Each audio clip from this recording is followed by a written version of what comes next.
Երբ թվում է, թե Աստված լքել է, սկսվում է ամենաանհավանականը։ Պատկերացրեք, մի խումբ զինվորներ, շրջափակված, առանց հույսի։ Նրանք պատրաստվում են իրենց վերջին մարտին։ Հանկարծ երկինքը պատռվում է և անթափանց մառախուղ է իջնում, որը թույլ է տալիս նրանց անհավանական փախուստ կատարել։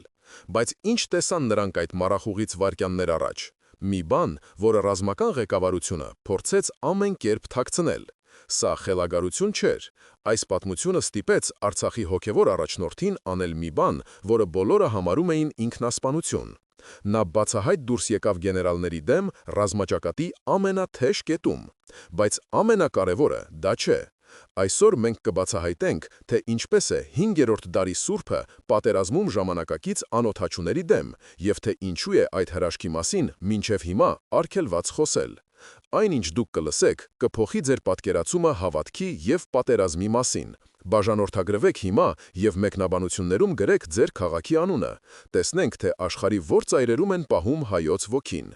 Գանձասարի սառը քարերը դողում էին, ոչ թե դարերի հոգնածությունից, այլ մոտակա պայթյունների դղրդյունից, որոնք ցնցում էին հողն ու հոգին։ 13-րդ դարի գմբետի տակ, որտեղ ժամանակին Հովհաննես Մկրտչի գլխի մասունքն էր ամփոփված, այժմ միայն մոմի տրոփող լույսն էր պայքարում ներս թափանցող մթնշահի դեմ, ստվերները դարձնելով սարսափելի կերպարանքների։ Օդը խնկի և վառոդի խառնուրդի սուր գրեթե անտանելի հոտով էր լցված, մի բույր, որը վկայում էր սրբության և մահվան անսուրբ միության մասին։ Սա սրբավայր էր, որը վերածվել էր ռազմաճակատի, աղոթքի տուն, որտեղ ամեն քար կարող էր վերջին ապաստանը դառնալ։ Խորանի առջև, մաշված ու հազարավոր ծնկներից հղկված քարե հատակին ծնկի էր եկել միայնակ մի կերպար՝ պարգև arczepiskopos Martirosyan-ը։ Նրա սպիտակ, առաքելական մորուքը, որը տեսել էր և խաղաղության օրհնությունը, և պատերազմի արհավիրքը, թրթրում էր յուրաքանչյուր հեռավոր որոտից, կարծես աշխարհի ցավը փոխանցվում էր նրա մարմնին։ Նրա աչքերը փակ էին, բայց հոգին տեսնում էր շատ ավելին, քան կարող էր տեսնել բաց աչքը։ Նա տեսնում էր դարերի միջով անցնող միայնույն պայքարը։ Միևնույն ընտրությունը, հավատքի և գոյության պայքարը, որը կրկնվում էր անվերջանալի ցիկլերով։ «Տեր, ողորմյա», շշնջում էին նրա չորացած շուրթերը, և այդ խոսքերը ոչ թե խնդրանք էին, այլ զրույց հին, փորձված բարեկամի հետ, ում ներկայությունն ազգում էր նույնիսկ այս դժոխքում։ Զրույց այն Աստծո հետ, որի անունով այս հողի վրա կանգնեցվել էր յուրաքանչյուր խաչկար, որի պատվին կառուցվել էր ամեն մի վանք, իբրև հավատքի անխորտակելի ամրոց։ Հանկարծ եկեղեցու ծանր կաղնե դուռը զգուշորեն ճռռաց, և այդ ձայնը խախտեց լռության ու ռմբակոծության սարսափելի ներդաշնակությունը։ Ներս մտավ մի երիտասարդ զինվոր, ում կերպարանքը կտրուկ հակադրվում էր շրջապատող սրբությանը։ Նրա դեմքը պատված էր փոշով, քրտինքով ու հոգնածությամբ, բայց աչքերում դեռ կայծ կար, 19 տարեկանի անկոտրում կայծը, որը ոչ մի պատերազմ չէր կարող մարել։ Նա ձեռքին սեղմել էր իր հնամաշ ինքնաձիգը այնպես, կարծես դա իր խաչը լիներ, իր միակ փրկությունը այս աշխարհում։ Նա դանդաղ քայլերով մոտեցավ arczepiskopos-ին, բայց չխանգարեց նրա աղոթքը։ Կանգնեց լուռ, անշարժ, իբրև պահապան հրեշտակ զինվորական համազգեստով։ Պարգև սրբազանը բացեց աչքերը և դանդաղ շրջվեց։ Նրա հայացքը հանգիստ էր, ինչպես լեռնային լիճը փոթորկից հետո, բայց այնքան խորը, որ կարծես կարող էր տեսնել զինվորի հոգու ամենախորքը։ «Վարդան, որդիս, ինչ լուղեր ունես ճակատից»։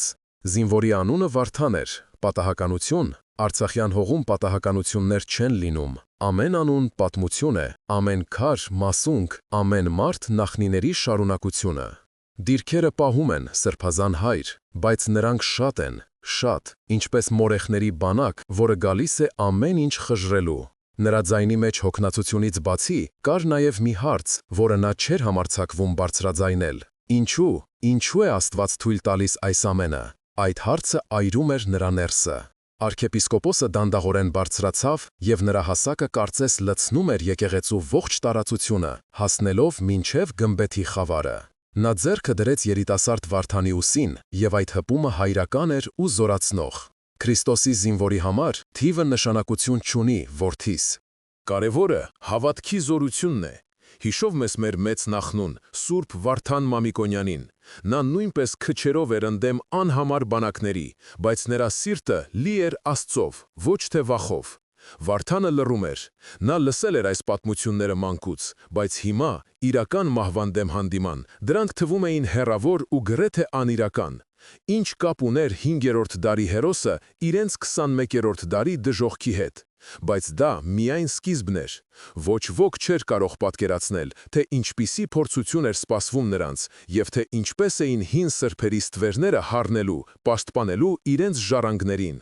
Գանձասարի պատերի ներսում պատմությունը պատրաստվում էր կրկնվել, բայց այս անգամ ավելի դաժան, ավելի անսպասելի շրջադարձերով, որոնք պետք է ստուգեին հավատքի ամենախորը սահմանները։ Իսկապես հավատքը կարող էր կանգնեցնել պողպատե մահը, որը գալիս էր երկնքից։ Կամ միգուցե այս անգամ ամեն ինչ այլ կերպ կավարտվեր։ Այս պատերազմը չէր սկսվել երեկ, այն չէր սկսվել նույնիսկ 30 տարի առաջ, երբ Պարքև Սրբազանը, այն ժամանակ դեռ երիտասարդ քահանա, առաջին անգամ ոտք դրեց այս հողի վրա։ Այս պայքարի արմատները ձգվում էին դեպի այն խորքերը, որտեղ հայ ազգի հոգին կռամվել էր խաչի տեսքով, և այդ խաչը դարձել էր նրա ողնաշարը։ Պարքև արքեպիսկոպոսը դա գիտեր ավելի լավ, քան որևէ մեկը, քանի որ նրա կյանքը հյուսվել էր այս հողի պատմության հետ։ Երբ նա նայում էր Արցախի լեռներին, նա տեսնում էր ոչ միայն քար ու անտառ, այլև հոգևոր ամրոցներ, կառուցված աղոթքով և սերունդների նահատակների արյունով։ Ամեն ինչ սկսվել էր Սուրբ Մեսրոպ Մաշտոցից։ Այդ մարդը, Աստծո կողմից լուսավորված, հասկացավ մի պարզ, բայց հանճարեղ ճշմարտություն. առանց գրի, առանց Աստծո խոսքը մայրենի լեզվով կարդալու, ազգը կլուծվի օտար ծովերում, ինչպես աղը ջրի մեջ։ Եվ նա կռեց այդ տարրերը, 36 աստվածային զինվորներ, որոնք դարձան հայ ինքնության անպարտելի պահապանները։ Մաշտոցի առաջին դպրոցներից մեկը բացվել էր հենց այստեղ, Ամարասի վանքում, Արցախի սրտում, և այդ հողը ներծծված էր ոչ միայն զինվորի արյունով, այլև մագաղաթի թանաքով։ Սա էր առաջին ամենակարևոր ճակատը։ Հետո եկավ 5-րդ դարը։ Եվ պարսկական տերությունը պահանջում էր ուրանալ Քրիստոսին ու երկրպագել կրակին։ Այդ ժամանակ ոտքի ելավ Սուրբ Վարդան Մամիկոնյանը, մեծ զորավարը, ում անունը կրում էր Գանձասարում ծնկի եկած երիտասարդ զինվորը։ Վարդանանց զորավարը գիտեր, որ պարսկական բանակը գերազանցում է իրենց տասնապատիկ, բայց նա նաև գիտեր, որ հավատքի համար մղվող մահը ոչ թե պարտություն է, այլ հավերժական հաղթանակ։ Ավարայրի դաշտում հայ զինվորները նահատակվեցին, բայց նրանց հոգիները հաղթեցին։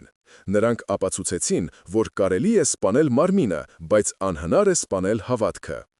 Այդ օրվանից Վարդանանց ոգին դարձավ հայի տեսակի խորհրդանիշը, անկոտրում կամքի վկայությունը։ Այս պատմությունները Պարքև Սրբազանը պատմում էր երիտասարդ զինվորներին ոչ թե որպես հեքիաթներ, այլ որպես մարտական կանոնադրություն, որպես հոգևոր զենք։ Նա բացատրում էր, որ Դադիվանքի, Գանձասարի, Ամարասի պատերը պարզապես քարեր չեն, ոչ, դրանք հոգևոր սահմաններ են, եթե այդ սահմանները ընկնեն, ազգի հոգևոր ողնաշարը կկոտրվի։ Հայ առաքելական եկեղեցին այստեղ միշտ եղել է ոչ միայն աղոթքի տուն, այլև ամրոց, դպրոց և հիվանդանոց։ Պատերազմի ժամանակ սուվ պատարագը մատուցվում էր ռմբակոծվող եկեղեցիներում, մկրտությունները կատարվում էին նկուղներում, իսկ խոստովանությունը լսում էին խրամատներում։ Այս ամենը նա տեսել էր իր աչքերով։ Բայց ինչպես էր նա հասել այստեղ։ Երիտասարդ տարիքում, երբ Խորհրդային Միության աթեիստական քաղաքականությունը փորձում էր ջնջել Աստծա անունը, նա, ավարտելով Երևանի պետական համալսարանը, ընտրեց քահանայության դժվարին ուղին։ Նրա ուսուցիչը, Գարեգին եպիսկոպոսը, մի իմաստուն և խորաթափանց մարդ, տեսել էր նրա մեջ ոչ միայն հավատք, այլև առաջնորդի կամք։ «Քո ճակատագիրը, Տեր Պարքև», ասել էր նա մի անգամ, կապված է լինելու մեր ժողովրդի ամենացավոտ կետի հետ։ Գնա այնտեղ, որտեղ հավատքի կարիքն ամենաշատն է։ Եվ նա եկավ Արցախ։ Այստեղ նա իր ձեռքերով վերականգնեց ավերված եկեղեցիներ, կազմակերպեց համայնքներ, մկրտեց մի ամբողջ սերնդի, որը ծնվել էր առանց Աստծո մասին լսելու։ Նա դարձավ ոչ միայն հոգևոր առաջնորդ, այլև հայր մի ողջ ժողովրդի համար։ Մոտալուտ փորձության առաջին նշանները հայտնվեց ոչ թե հրետանու ձովով, այլ ստի։ Թշնամու քարոզչությունը սկսեց այս եկեղեցիներն անվանել օտար աղվանական, փորձելով գողանալ ոչ միայն հողը, այլև հիշողությունը։ Նրանք փորձում էին ջնջել պատմությունը, որպեսզի ավելի հեշտ լինի ջնջել ներկան։ Նրանք սկսեցին ոչնչացնել խաչքարերը, այդ քարե աղոթքները, կարծես վախենում էին, որ նույնիսկ քարերը կարող են վկայել ճշմարտության մասին։ Եվ մի օր, երբ Վարդանը հերթապահում էր դադիվանքի մոտ, որի գմբեթները կարծես ձուլվել էին լեռների հետ, նա տեսավ, թե ինչպես է թշնամու անօդաչու սարքը պտտվում վանքի շուրջ, ինչպես գիշատիչ թռչուն։ Դա պարզապես հետախուզություն չէր, ոչ, դա գիշատիչի սառը, հաշվարկող հայացքն էր, որը նշան էր բռնել իր զոհին։ Այդ պահին Վարդանը հասկացավ, որ իր ուսերին ոչ միայն իր երկրի սահմանն է, այլև 1500 տարվա պատմության սրբությունը, և նա զգաց, թե ինչպես են իրեն նայում ոչ միայն իր հրամանատարները, այլև Վարդան Մամիկոնյանի և Մեսրոպ Մաշտոցի աչքերը պատմության խորքից, ճնշումն անտանելի էր, իսկ սա դեռ սկիզբն էր, իսկական փորձությունը դեռ առջևում էր, հիմնական հակամարտությունը պայթեց ոչ թե ճակատային գծում, այլ մարդկանց հոգիներում, որտեղ ամենամութ մարտերն են մղվում։ Դա հավատքի և հուսահատության, աղոթքի և հրթիռի բախումն էր, որը սպառնում էր խլել ոչ միայն կյանքեր, այլև հոգիներ։ Երբ օրեր շարունակ երկինքը լցված էր մահաբեր բայրակթարների բզզոցով, իսկ հողը ցնցվում էր սմերչերի դժոխովային հարվածներից, նույնիսկ ամենաամուր հավատացյալների սրտերում սկսեց բուն դնել կասկածի սառը թունավոր օձը։ Ո՞ր է Աստված։ Ինչու է նա լուռ, երբ իր զավակներին սպանում են։ Երիտասարդ զինվոր Վարդանը տեսնում էր իր ընկերների մահը ամեն օր։ Նա տեսնում էր, թե ինչպես են այրվում իրենց գյուղերը, ինչպես են խաղաղ բնակիչները, կանայք ու երեխաները զոհվում անխնա ռմբակոծություններից։ Մի անգամ, կատաղի մարտից հետո, նա մտավ Շուշիի կիսավեր Ղազանչեցոտ Սուրբ Ամենափրկիչ եկեղեցին։ Տաճարը վիրավոր էր, ինչպես իր ժողովուրդը։ Գմբեթի միջից երկինքն էր երևում, անտարբեր ու հեռու, իսկ հրեշտակների քանդակները վնասվել էին արկերից։ Կարծես նրանք էլ չէին կարողացել դիմակայել մարդկային չարությանը։ Այդտեղ, փլատակների մեջ, նա գտավ մի պատառոտված ավետարան։ Եվ այդ պահին նրա մեջ ինչ-որ բան կոտրվեց, անդառնալիորեն։ Նա գնաց պարգև Սրբազանի մոտ, որն այդ ժամանակ գանձասարում էր, փորձելով հոգևոր ապաստան տալ փախստականներին և զինվորներին։ Նրա աչքերը կարմրել էին անքուն գիշերներից և զսպված զայրույթից։ Սրբազան հայր, ասաց նա կոպիտ գրեթե մեղադրական տոնով, որը ցնցեց ներկա գտնվող սարկավակներին։ Դուք մեզ ասում էիք աղոթել, մենք աղոթում ենք։ Իմ ընկեր Աշոտը մահանալուց առաջ խաչակնքում էր, բայց արկը չխնայեց նրան։ Որտեղ է ձեր Աստծո զորությունը։ Միգուցե թշնամու Աստվածն ավելի ուժեղ է։ Սա սրբապղծություն էր, բայց Պարգև arczepiskopos-ը նրա աչքերում տեսավ ոչ թե աստվածամերժություն, այլ անսահման ցավ, որը կարող է ծնել միայն պատերազմը։ Նա չբարկացավ։ Փոխարենը նա Վարդանին տարավ վանքի մատուրներից մեկը, որտեղ պահվում էին հին դարերի փոշով ծածկված ձեռագրեր։ Նա բացեց դրանցից մեկը, որը պատմում էր Մակաբայեցիների մասին։ «Կարդա, որդիս»,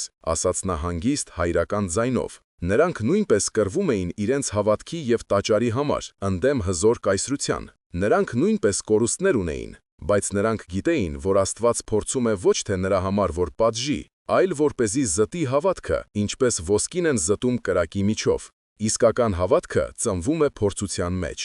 Համայնքի ներսում նույնպես պառակտում էր սկսվել, և այն ավելի վտանգավոր էր, քան ճակատային գծի ճեղքումը։ Ոմանք, ոգեշնչված Սրբազանի խոսքերով, կրկնապատկեցին իրենց աղոթքները։ Կանայք հավաքվում էին եկեղեցիներում, օր ու գիշեր սաղմոսներ էին կարդում, իսկ տարեց տղամարդիկ, ովքեր այլևս չէին կարող զենք բռնել, խաչքարեր էին տաշում, հավատալով, որ ամեն մի քարե աղոթքը զրահ է դառնում իրենց թողների համար։ Բայց կային նաև մյուսները, զինվորականներ, քաղաքական գործիչներ, հասարակ մարդիկ, ովքեր կորցրել էին հույսը և հավատը։ Աղոթքով տանկ չես պայթեցնի, ասում էին նրանք դառնությամբ։ Մեզ պետք են ժամանակակից զենքեր, ոչ թե հինավուրց սաղմոսներ։ Եկեղեցին թող զբաղվի իր գործով, իսկ պատերազմը թողնի զինվորականներին։ Այս խոսքերը տարածվում էին, թունավորում մթնոլորտը։ Հակամարտությունը հասավ իր գագաթնակետին, երբ ռազմական խորհրդի նիստերից մեկի ժամանակ, որին հրավիրվել էր նաև Պարգև Սրբազանը, բարձրաստիճան գեներալներից մեկը, Ներսես անունով, մի կոպիտ ռազմի դաշտում կոփված մարդ, լսելով Սրբազանի կոչը համընդհանուր աղոթքի և ապաշխարության,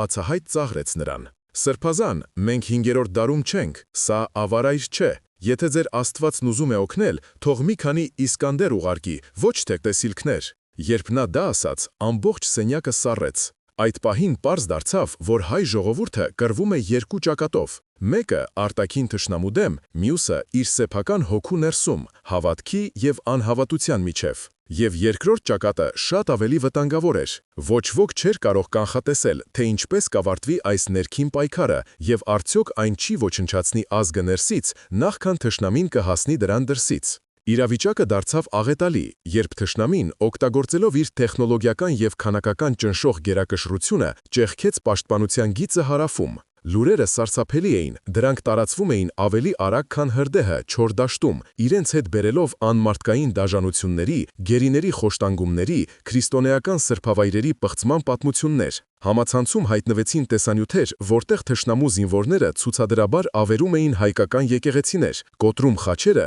և գմբեթների վրա իրենց դրոշներն ամրացնում, հաղթական ճիչեր արձակելով։ Սա պարզապես ռազմական հարված չէր, սա հարված էր ազգի հոգուն, նրա հոգևոր ինքնասիրությանը, և այդ հարվածը շատ ավելի ցավոտ էր, քան ցանկացած արկի պայթյուն։ Եկեղեցու հեղինակությունը վտանգված էր։ Հավատացյալների շրջանում սկսվեց տրտունջ, որը գնալով վերածվում էր բացահայտ դժգոհության։ Ինչ կասեն մարդիկ, գործոնը վերածվեց «Ինչ է մտածում Աստված» տանջալի հարցի, որը հնչում էր ամենուր, խոհանոցներից մինչև խրամատներ։ Մարդիկ սկսեցին հարցեր տալ ոչ միայն իրենց հրամանատարներին, այլև իրենց հոգևոր հայրերին, և այդ հարցերը լի էին ցավով ու մեղադրանքով։ Հայր Տեր դիմում էր մի տարեցկին իր գյուղի քահանային, Տեր Գրիգորին, որի տունն այրվել էր, իսկ եկեղեցին պղծվել։ «Մենք միշտ մոմ ենք վառել, պատարագի ենք եկել, մեր զավակներին մկրտել ենք այս եկեղեցում։ Ինչու է Աստված թույլ տալիս, որ անհավատները պղծեն մեր սրբությունները։ Միթե մեր աղոթքները չեն հասնում երկինք, գուցե մենք ինչ-որ բան սխալ ենք արել»։ Տեր Գրիգորը, ով ինքն էր կորցրել իր որդուն ճակատում, չգիտեր ինչ պատասխանել։ Նրա սեփական հավատքն էր ճաքեր տալիս։ Ճնշումը պարգև arczepiskopos-ի և մյուս հոգևորականների վրա աննախադեպ էր։ Նրանցից պահանջում էին հրաշք, նրանցից պահանջում էին պատասխաններ, որոնք նրանք չունեին։ Եկեղեցական կանոններն ու ավանդույթները, որոնք դարեր շարունակ մխիթարություն ու կարգուկանոն էին բերում, այժմ թվում էին անզոր, պատերազմի դաժան իրականության դիմաց։ Ինչ իմաստ ուներ խոսել սիրո և ներման մասին, երբ թշնամին գլխատում էր գերիներին և տեսանյութերն ուղարկում նրանց ընտանիքներին։ Ավանդական քարոզները դատարկ էին հնչում։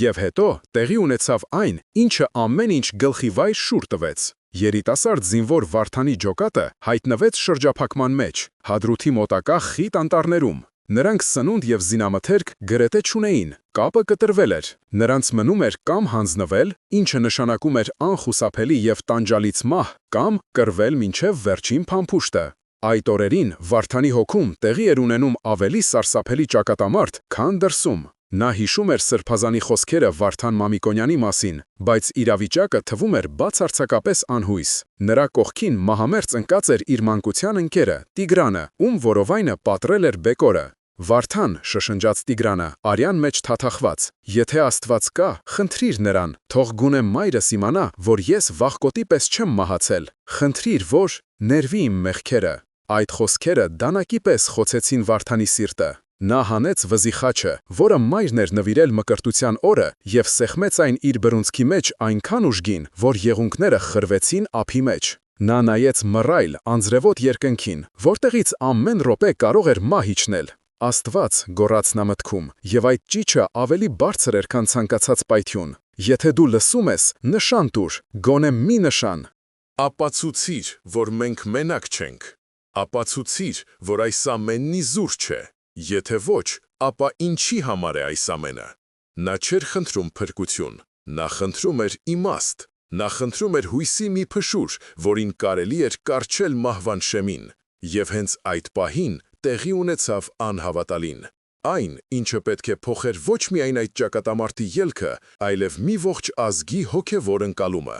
Ոչ ոք պատրաստ չէր դրան։ Ոչ ոք չէր կարող կանխատեսել, որ երկինքը պատրաստվում է պատասխանել։ Երկինքը մոխրագույն էր ու անտարբեր։ Կարծես Աստված ինքը երես էր թեքել այս տանջված հողից։ Անտառում տիրում էր լարված, մահվան հոտով ներծծված լռություն, որը խախտվում էր միայն հեռվից լսվող կրակոցների արձագանքներով։ Վարդանի ջոկատը, մի բուր հոգնած, վիրավոր տղաներ պատրաստվում էին իրենց վերջին մարտին, որը խոստանում էր լինել կարճ ու արյունալի։ Նրանք լսում էին թշնամու ձայները, որոնք մոտենում էին բոլոր կողմերից, անխուսափելիության զգացում ստեղծելով։ Վերջ, սա վերջն էր։ Վարդանը, սեղմելով իր վզի խաչը, փակեց աչքերը։ Նա պատրաստվում էր մահվան։ Նա չէր ուզում տեսնել թշնամու դեմքը իր կյանքի վերջին վայրկյանին, չէր ուզում տեսնել նրա հաղթական ժպիտը, փոխարենը նա իր մտքում պատկերացրեց Գանձասարի գմբեթը, Պարգև Սրբազանի բարի, բայց տխուր դեմքը,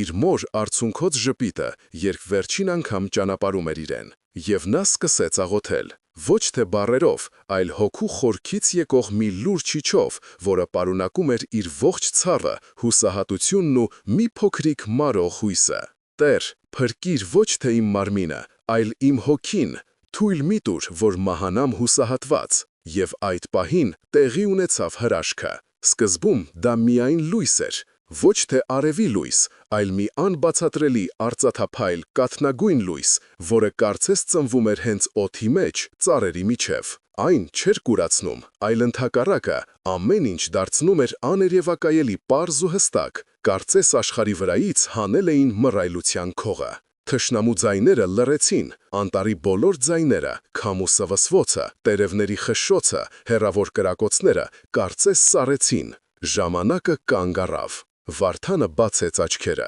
եւ նա տեսավ նրան։ Ջոկատի դիմաց ծառերի միջև կանգնած էր մի կերպար, որը կարծես դուրս էր եկել հին մագաղատներից։ Նա հագել էր հռոմեական զրահ, որը փայլում էր խորհրդավոր լույսով։ Ձեռքին խաչադրոշմ դրոշակ, իսկ նրա կողքին կանգնած էր ձյուն չրով սպիտակ ձի, որը հանգիստ էր, կարծես շուրջը ոչ թե պատերազմ էր, այլ դրախտային այգի։ Դա մարդ չէր։ Նրա դեմքը փայլում էր ներքին լույսով, իսկ հայացքը լի էր միաժամանակ եւ զորավարի խստությամբ, եւ սրբի անսահման սիրով։ Դա Սուրբ Վարդան Մամիկոնյանի կերպարն էր, հենց այնպես, ինչպես նրանք պատկերում էին Գանձասարի հին սրբապատկերներում։ Զորավարը ոչինչ չասաց, նա պարզապես նայեց Վարդանին, եւ այդ հայացքի մեջ կար ամեն ինչ՝ քաջալերանք, հավանություն եւ խոստում։ Այդ հայացքն ասում էր. «Դու մենակ չես, զավակս»։ Այնուհետև նա դանդաղորեն բարձրացրեց իր դրոշակը եւ շրջվեց դեպի թշնամու դիրքերը։ Հանկարծակի, կարծես երկինքը պատռվեց եւ սկսվեց աննախադեպ խիտ մառախուղ իջնել։ Ոչ թե սովորական մառախուղ, այլ սպիտակ, անթափանց պատ, որը վայրկյանների ընթացքում ծածկեց ամբողջ անտառը։ Ոչինչ հնարավոր չէր տեսնել մի քանի քայլ այն կողմ։ Վարդանը եւ նրա ընկերները քարացել էին։ Նրանք բոլորը տեսել էին նույն բանը։ Դա զանգվածային հալյուցինացիա չէր։ Դա իրականություն էր, որն ավելի զորեղ էր, քան իրենց շրջապատող մահը։ Նրանց մեջ վախն անհետացել էր։ Փոխարենը նրանց սրտերը լցվել էին մի անբացատրելի հզոր զգացումով, վստահությամբ եւ զորությամբ։ Թշնամու շարքերում խուճապ սկսվեց։ Նրանք, կորցնելով տեսանելիությունը, սկսեցին անկանոն կրակել միմյանց վրա, կարծելով թե հայկական ուժերն են հարձակվում։ Լսվում էին նրանց գոռոցներն ու հրամանները, բայց ամեն ինչ խառնվել էր իրար։ Հիմա շշնջաց Վարդանը, եւ նրա ձայնը հնչում էր նոր, անսովոր վստահությամբ, կարծես հենց նոր հրաման էր ստացել երկնային զորավարից։ Հետևեք ինձ։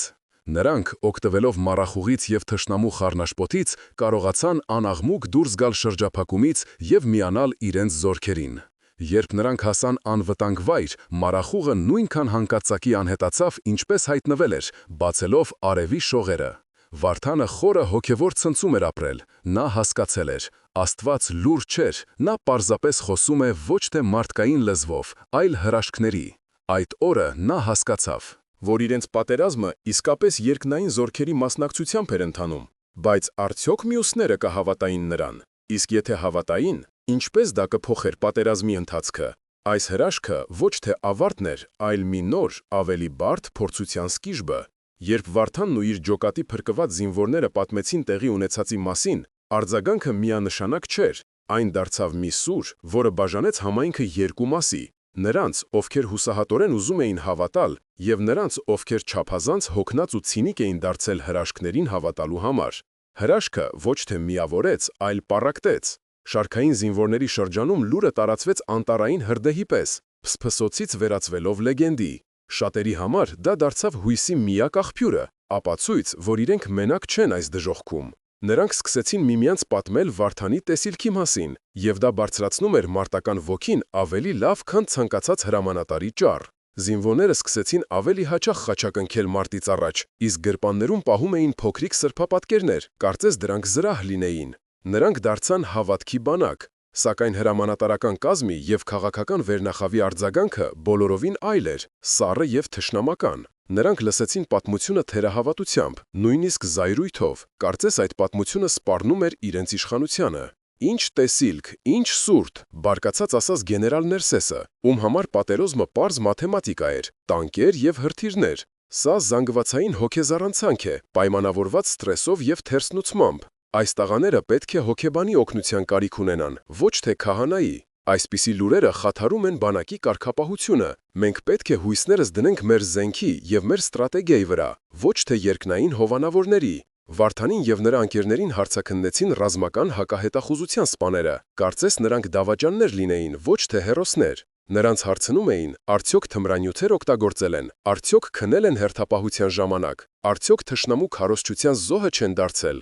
Նրանց պատմությունը պաշտոնապես որակվեց որպես մարտական հոգնածության հետևանքով առաջացած տեսողական եւ լսողական խանգարումներ։ Նրանց խստորեն հրամայեցին այլևս չխոսել այդ մասին, բայց արդեն ուշ էր, լուրն արդեն ազատության մեջ էր։ Նույնիսկ եկեղեցու ներսում ոչ բոլորը ընդունեցին հրաշքը։ Որոշ քահանաներ, որոնք ավելի շատ հակված էին ռացիոնալ մտածողությանը, զգուշավորություն էին ցուցաբերում։ Նրանք վախենում էին ժողովրդի հիասթափությունից, եթե հրաշքը չկրկնվեր։ «Եղբայր», ասում էր մի տարեց իմաստուն վարդապետը հայր Ներսեսը, պարգև սրբազանին իրենց առանձնազրույցի ժամանակ, «մենք պետք է զգույշ լինենք։ Սատանան կարող է ընդունել լույսի հրեշտակի կերպարանք մեզ գայթակղելու համար։ Միգուցե սա փորձություն է տեսնելու, թե արդյոք մենք կհավատանք հեշտ հրաշքներին, թե կշարունակենք մեր դժվարին ամենօրյա պայքարը, ապավինելով միայն մեր աղոթքին եւ տոկունությանը»։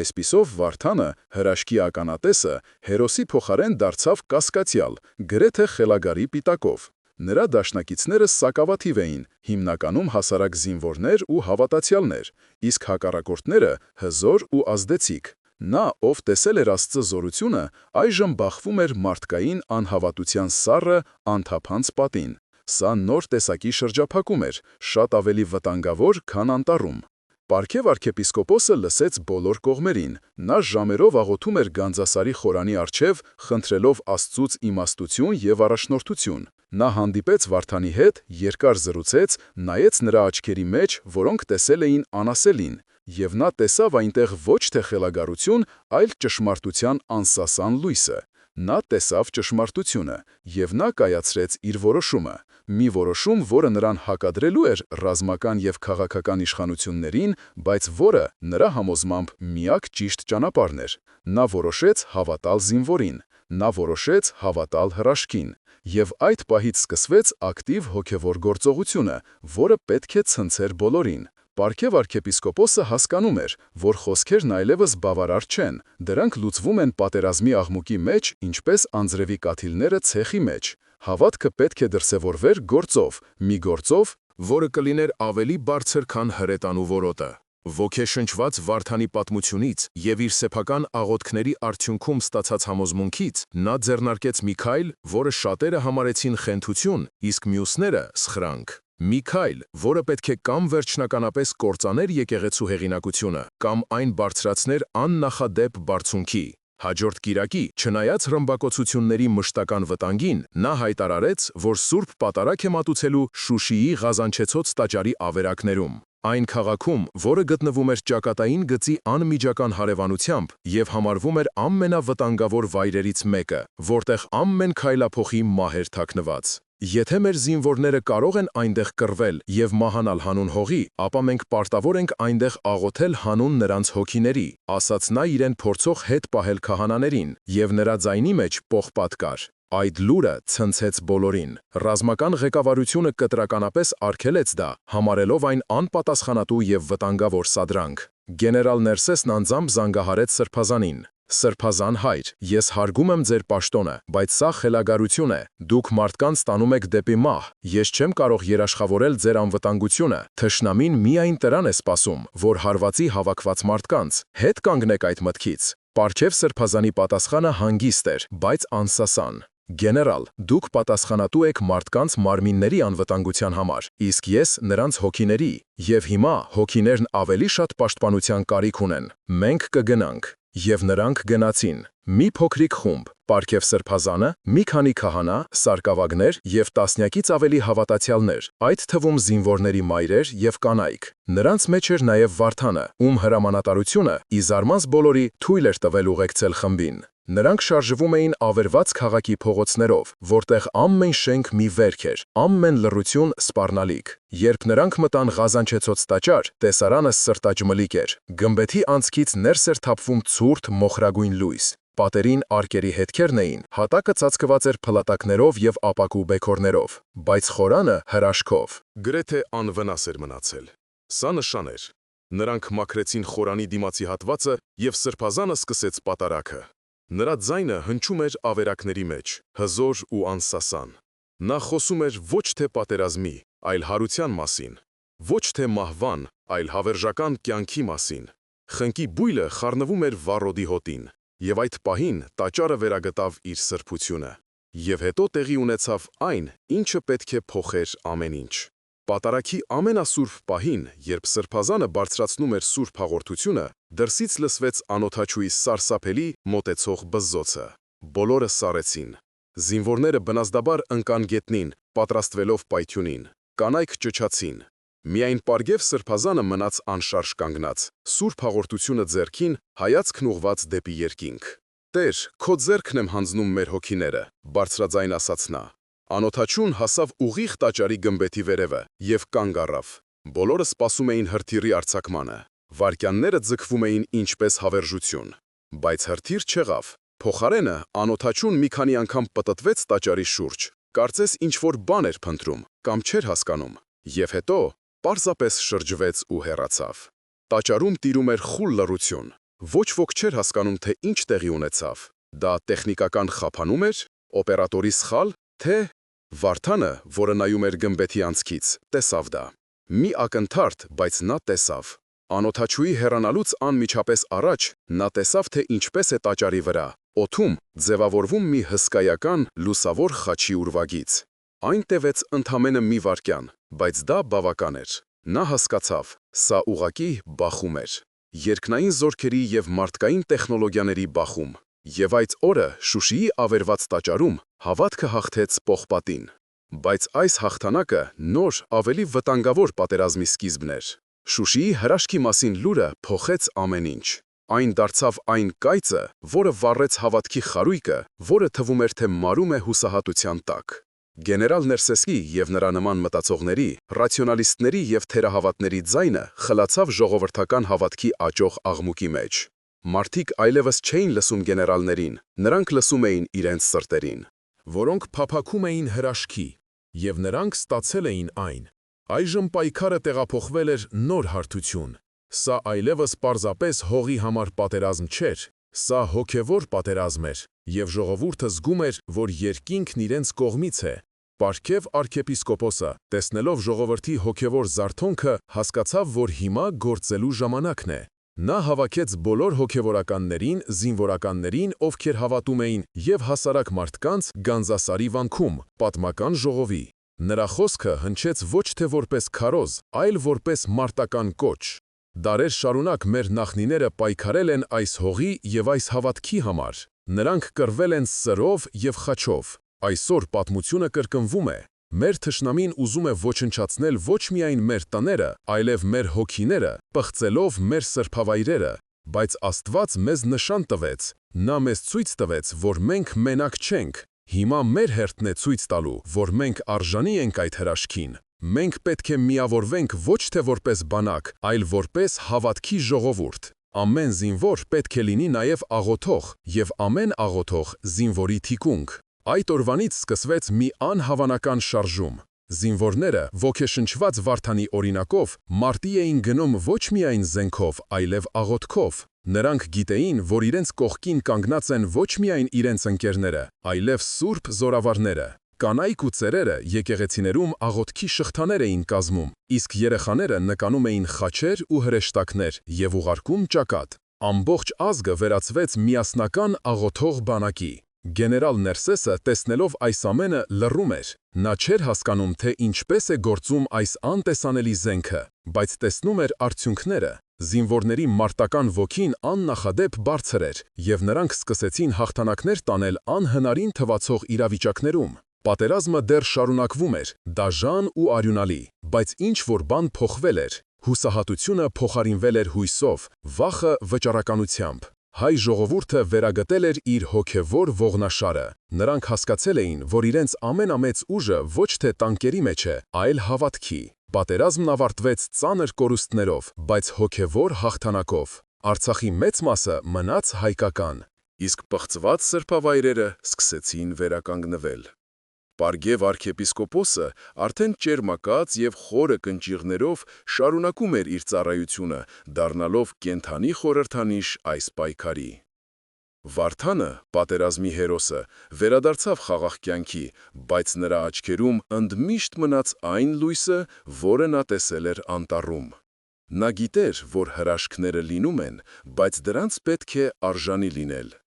Այս պատմությունը դարձավ լեգենդ, որը փոխանցվում է սերնդե-սերունդ։ Այն հիշեցնում է, որ ամենամութ ժամանակներում, երբ թվում է, թե ամեն ինչ կորած է, հավատքը կարող է լեռներ շարժել և հաղթել ցանկացած զենքի։ Այն սովորեցնում է, որ նահատակությունը ոչ թե պարտություն է, այլ հավերժության սերմ, որը ծլում է նոր սերունդների սրտերում։ Այս պատմությունը վկայությունն է այն բանի, որ հայ ժողովրդի հոգին անմահ է, քանի դեռ այն պահպանում է իր հավատքը, իր լեզուն և իր սրբավայրերը։ Եվ հիմա, սիրելի բարեկամներ, մենք ուզում ենք լսել ձեր կարծիքը։ Ինչ կանեիք դուք այս իրավիճակում։ Կհավատայիք հրաշքին, թե կմնայիք ռացիոնալ մտածողության սահմաններում։ Կիսվեք ձեր մտքերով մեկնաբանություններում, քանի որ այս պատմությունը յուրաքանչյուրիս մասին է։ Սա մեր ընդհանուր պատմությունն է, անսասան հավատքի պատմությունը ժամանակակից աշխարհում։